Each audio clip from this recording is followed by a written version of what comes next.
আপুনি ক্ষুদ্ৰ সঞ্চয় খুলিছে নেকি? ঋণ পোৱাৰ আশাত আপুনি সঞ্চয়ত টকা জমা কৰে নেকি? তেন্তে সাৱধান, সঞ্চয় খুলি বিপদত পৰিছে বহু লোক। প্ৰথমে এই দৃশ্যলৈ মন কৰক। এয়া লখিমী সঞ্চয় আৰু ঋণদান সমবায় সমিতি লিমিটেড। নামত সঞ্চয় হলেও সঞ্চয়টোৰ কাম কাজ একেবাৰে বেংকৰ দৰে। এয়া বেংকৰ নিচিনা passbook. Lakhimi thrift and credit cooperative society limited. Abhijit Gogoi আৰু তেওঁৰ পত্নীয়ে লগ হৈ খুলিছিল সঞ্চয়টো। এতিয়া আহিছো আচল ঘটনাটোলৈ।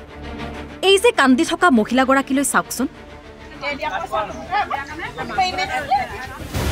এওঁলোকে নানা কষ্টৰে সঞ্চয়টোত টকা জমা কৰিছিল।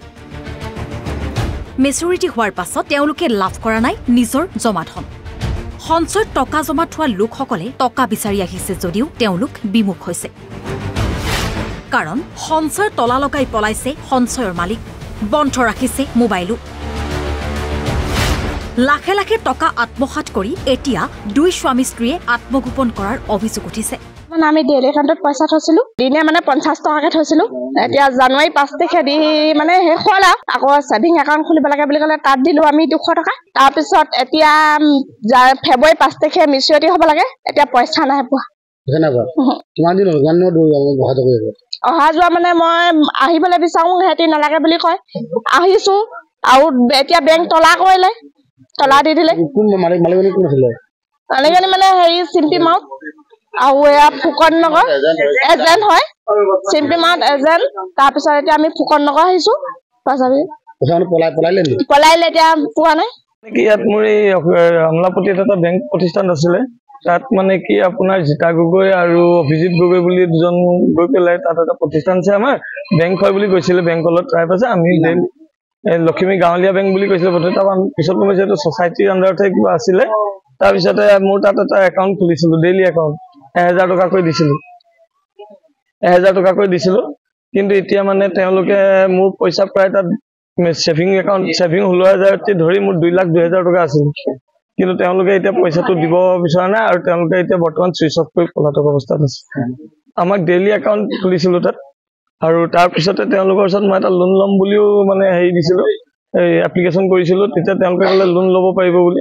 তেতিয়া মই 3 লাখ টকা লোন ল'ব বিচাৰিছিলো মোৰ ব্যৱসায় ভিত্তিত। তাৰপৰা লোন দিম বুলি তেওঁলোকে মোৰ পৰা ইনকাম টেক্সৰ ফাইলৰ কপি ল'লে, income tax return, GST, trade licence এনেকৈ কৰি মই সম্পূৰ্ণ চেকলৈকে মই জমা দিছিলো।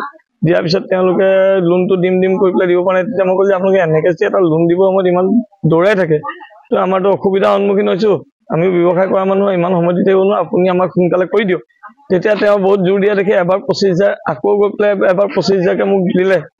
তাৰপিছত তেওঁলোকে পইচাটো ক'লে যে নহয়, আমাৰ এতিয়া লোন দিব পৰা অৱস্থাতেই নাই, আমাৰ অলপ ফাইনেন্সিয়েলি প্ৰব্লেম হৈছে। তেতিয়া ক'লে যে ঠিক আছে, তেতিয়াহ'লে মোক প্ৰিমিচিউৰিটি কৰি মোৰ যিটো প্ৰাপ্য ধন মোক সেইটো দি দিয়ক। তেতিয়া ক'লে এপ্লিকেশ্যন এখন দি দিয়ক। যোৱা 12 তাৰিখে এপ্লিকেশ্যন দিলো, 13-14 মানলৈকে তেওঁলোকে মোবাইলটো অন ৰাখিছিল। তাৰপিছতে তেওঁলোকে মোবাইলটো এতিয়া চুইচ অফ কৰি পলাতক অৱস্থাত আছে।